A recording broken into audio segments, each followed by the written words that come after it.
الحمد لله رب العالمين، والصلاة والسلام على سيد الأنبياء والمرسلين، وعلى آله وأصحابه الطيبين الطاهرين. أما بعد، فأعوذ بالله من الشيطان الرجيم.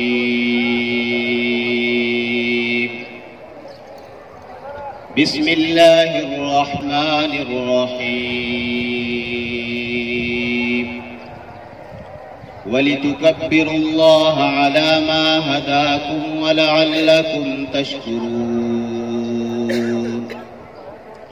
وقال تعالى في مقام آخر: وذكر اسم ربه فصلى.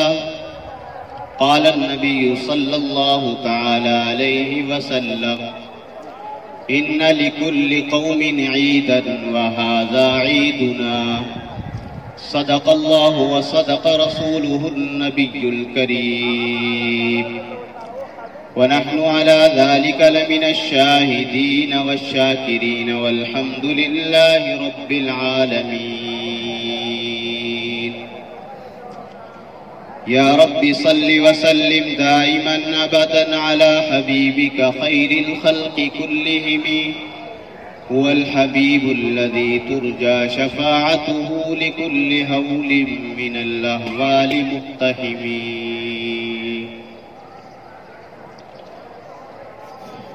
انتہائی واجب الاحترام، قابل عزت تکریم دوستوں اور بزرگوں،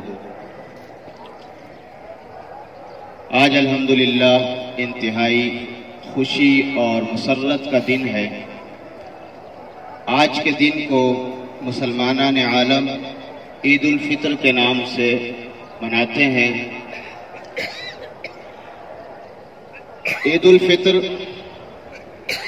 کی مشروعیت یعنی عید الفطر کب مقرر ہوئی اور عید الفطر کے دن کے کیا فضائل ہیں، اور مسلمانوں کو عید الفطر کیسے منانی چاہیے، انشاءاللہ اس کے حوالے سے چند باتیں آپ حضرات کے سامنے رکھوں گا۔ دعا ہے اللہ رب العالمین مجھے حق اور سچ کہنے کی اور پھر ہم سب کو اس پر عمل کرنے کی توفیق نصیب فرمائے۔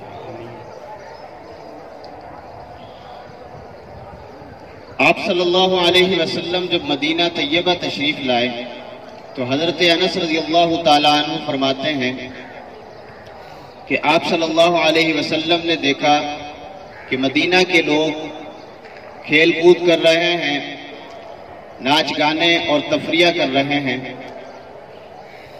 تو پوچھا کہ یہ لوگ کیا کر رہے ہیں؟ فرمایا کہ ہم لوگ زمانہ جاہلیت میں اسی طرح سے اپنے تہوار منایا کرتے تھے اور یہ وہی زمانہ جاہلیت کے تہوار ہیں۔ تو آپ صلی اللہ علیہ وسلم نے فرمایا: قد ابدلکم اللہ بہما خیرا، کہ اللہ رب العالمین نے ان تہواروں کے بدلے میں تمہارے لیے بہترین دن جو ہے مقرر کر دیے ہیں۔ ایک دن یوم الفطر و یوم الاضحیٰ، ایک دن جو ہے وہ عید الفطر کا ہے اور دوسری عید جو ہے عید الاضحیٰ ہے۔ تو اللہ رب العالمین نے مسلمانوں کو نوروز اور مہرجان، جو وہ لوگ عید منایا کرتے تھے مدینہ کے لوگ زمانہ جاہلیت میں، اللہ نے ان سے بہتر دن مسلمانوں کو عطا فرمائے۔ یہ عید الفطر کا دن وہ بابرکت اور مبارک دن ہے کہ اللہ رب العالمین کے مقرب فرشتے اور ملائکہ اس دن محلے کے راستے کے سروں پر اور کناروں پر کھڑے ہو جاتے ہیں، اور جنات و انسان کے علاوہ تمام مخلوقات ان کی آواز کو سنتی ہے۔ وہ فرشتے کہتے ہیں کہ اے وہ لوگوں جنہیں اللہ رب العالمین نے رمضان میں روزوں کا حکم دیا تھا، انہوں نے دن کو روزہ رکھ کر اللہ کے حکموں کو پورا کیا۔ جنہیں اللہ رب العالمین نے نمازوں کا حکم دیا تھا، انہوں نے نمازیں پڑھ کر، رات کو قیام اللیل اور تراویح پڑھ کر جو ہے اللہ کے حکموں کو پورا کیا۔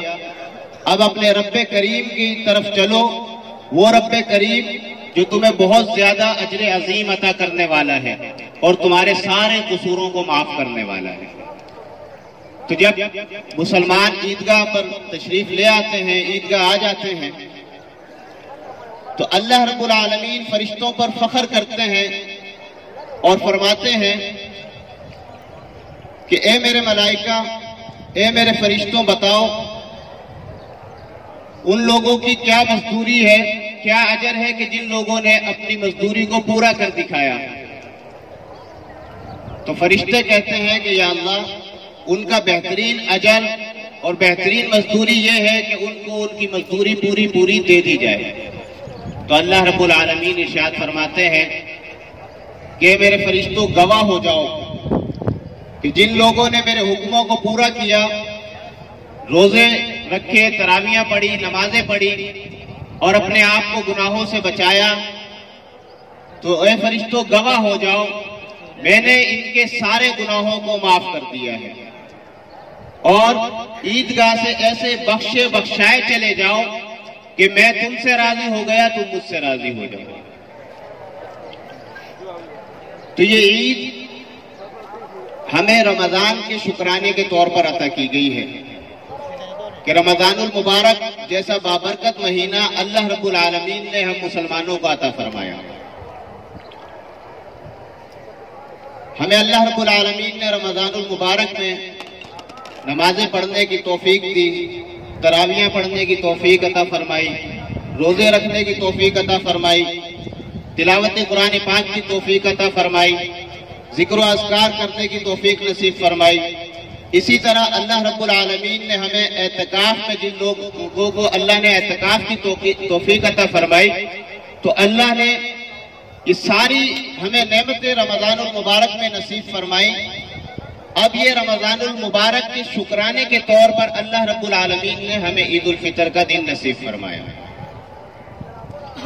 اور فرمایا کہ لیس العید لمن لبس الجدید، کہ عید اس کی نہیں ہے کہ جو نئے لباس پہن لے، جو خوشنما لباس پہن لے، بلکہ انما العید لمن خاف الوعید، فرمایا کہ عید تو در حقیقت اس کی ہے کہ جس کے دل میں اللہ کا خوف ہے، جو اللہ کی وعیدوں سے ڈر گیا، اصل عید اس کی ہے۔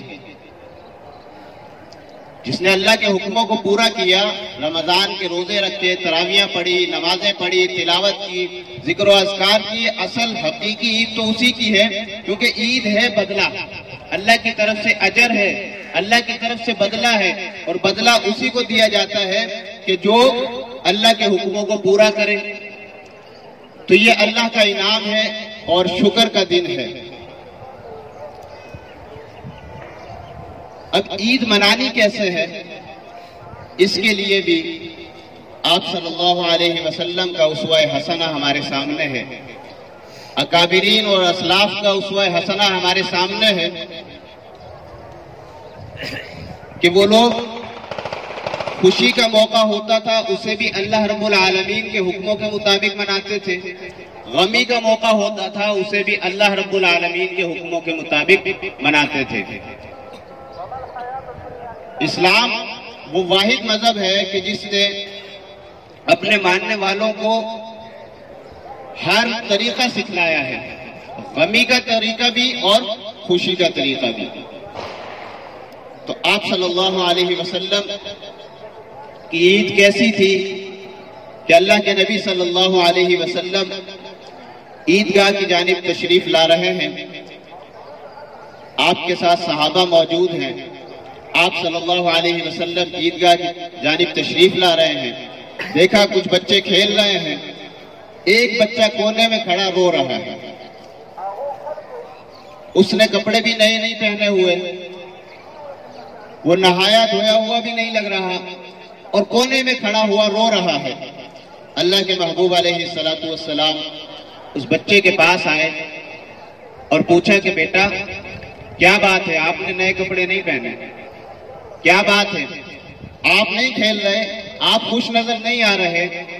تو بچہ کہتا ہے کہ یا رسول اللہ، میرے والدین دنیا میں موجود نہیں ہیں، میرے ماں باپ زندہ نہیں ہیں، میرے ماں باپ زندہ ہوتے تو میں بھی نئے کپڑے پہنتا، میرے ماں باپ زندہ ہوتے تو میں بھی نہاتا دھوتا اور ان بچوں کے ساتھ کھیل رہا ہوتا، خوشیاں منا رہا ہوتا۔ آمنہ کے لال محبوب رب ذوالجلال صاحب الحسن والکمال امام الانبیاء محبوب کبریا جناب محمد الرسول اللہ صلی اللہ علیہ وسلم نے اس بچے کو گود میں اٹھایا، پیار کیا اور آپ گھر تشریف لے گئے۔ ام المومنین سیدہ طیبہ طاہرہ عائشہ صدیقہ رضی اللہ تعالی عنہ سے فرمایا کہ عائشہ اس بچے کو نہلاؤ دھلاؤ، اس بچے کو صاف ستھرا کرو، اس کو نئے کپڑے پہناؤ۔ جب اس بچے کو تیار کیا، کپڑے پہنائے اور آپ صلی اللہ علیہ وسلم نے اسے پھر گود میں اٹھایا اور اپنے کندھوں پر بٹھا کر ارشاد فرمایا کہ آج کے بعد میں محمد تیرا باپ ہوں یا عائشہ تیری ماں ہے۔ سبحان اللہ۔ اور اس بچے کو کندھوں پر اٹھا کر آپ صلی اللہ علیہ وسلم عیدگاہ تشریف لائے۔ فرمایا کہ یہ عید صرف امیروں کی نہیں ہے، عید صرف مالداروں کی نہیں ہے، بلکہ آپ صلی اللہ علیہ وسلم نے فرمایا کہ یہ عید جو ہے غریبوں کی بھی ہے۔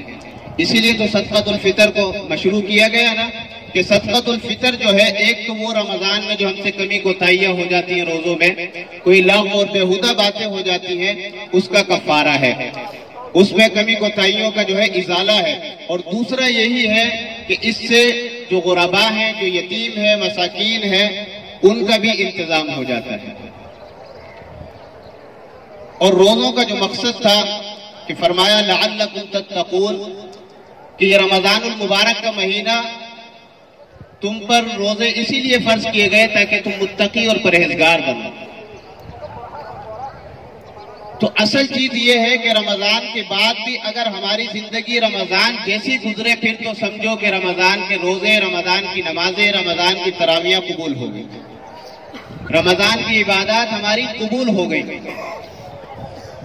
مولانا محمد قاسم نانوتوی رحمۃ اللہ علیہ سے کسی نے پوچھا کہ حضرت نماز پڑھتے ہیں لیکن خالی واپس چلے جاتے ہیں، پتہ نہیں چلتا کہ پتہ نہیں قبول بھی ہوئی یا نہیں ہوئی۔ تو حضرت نے فرمایا کہ اگر تمہیں ظہر کی نماز کے بعد عصر کی نماز پڑھنے کی توفیق مل جائے تو سمجھو تمہاری ظہر کی نماز قبول ہو گئی، اس لیے کہ اللہ رب العالمین نے دوسری نماز کی جو توفیق دی ہے، پہلی کو قبول کیا ہے تو دوسری کی توفیق دی ہے۔ عصر کی توفیق ہو گئی، عصر کے بعد مغرب کی توفیق ہو گئی تو عصر کی قبول ہو گئی، اسی طرح ساری نمازیں۔ تو اصل یہ ہے کہ ہمیں رمضان کے بعد بھی اگر رمضان جیسی زندگی نصیب ہو گئی، رمضان جیسا تقوی نصیب ہو گیا تو سمجھو ہمارا رمضان قبول ہو گیا، ہماری رمضان کی عبادات قبول ہو گئی۔ حضرت حسن بصری رحمت اللہ علیہ جو اولیاء کے سردار ہیں، وہ فرمایا کرتے تھے کہ جس بندے کا دن اللہ کی اطاعت اور فرما برداری میں گزرتا ہے اس کے لیے روزانہ عید کا دن ہے۔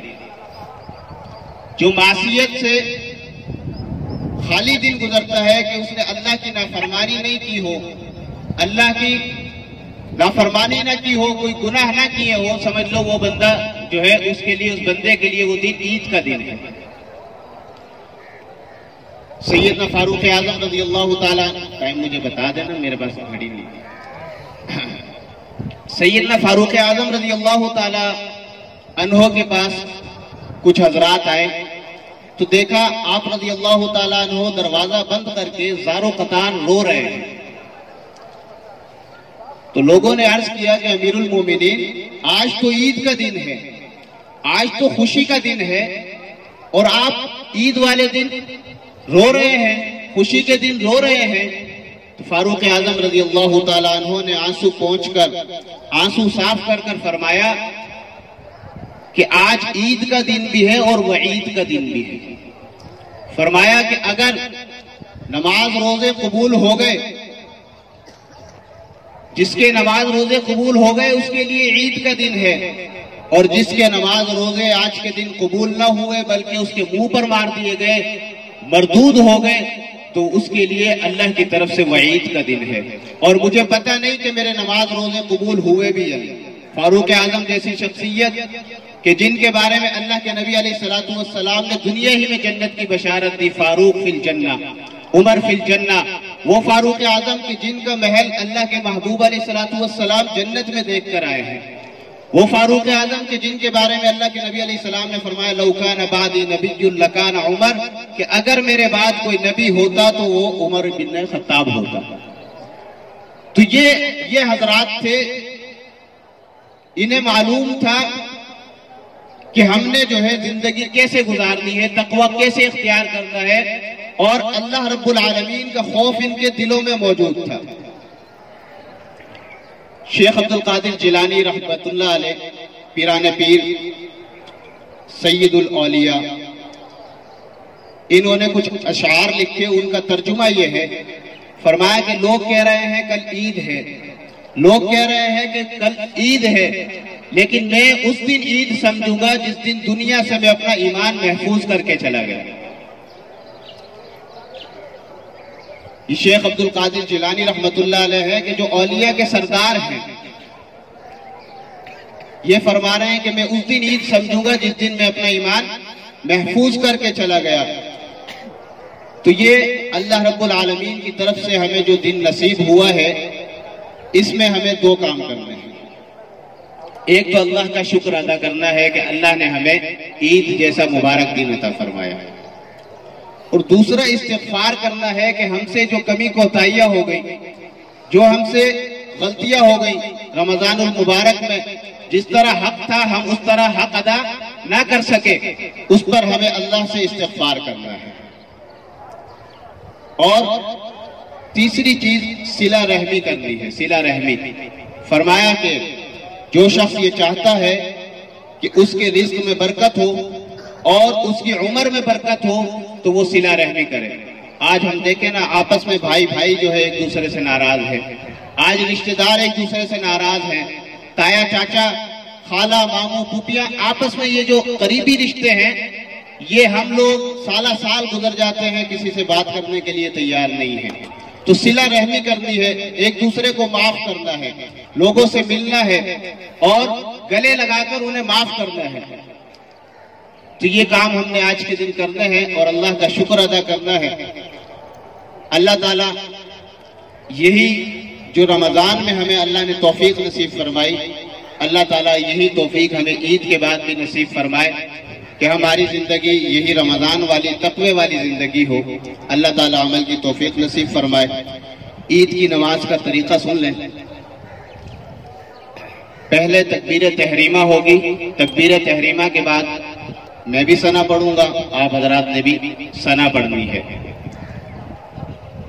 اس کے بعد پھر اللہ اکبر کہہ کر ہاتھ چھوڑ دینے ہیں، پھر دوسری مرتبہ اللہ اکبر کہہ کر ہاتھ چھوڑ دینے ہیں، پھر تیسری مرتبہ اللہ اکبر کہہ کر ہاتھوں کو باندھ لینا ہے، پھر سورہ فاتحہ ہوگی، قرأت ہوگی، اس میں آپ حضرات نے خاموش رہنا ہے، اور یہ ایک رکعت مکمل ہوگی۔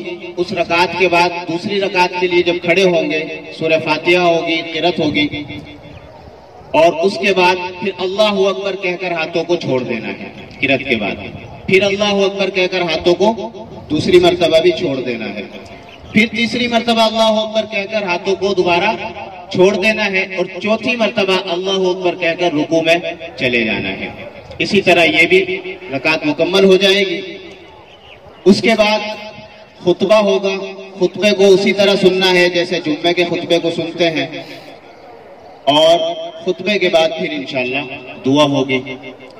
اللہ تعالیٰ جو کچھ کہا گیا سنا گیا اس پر عمل کی توفیق نصیب فرمائے۔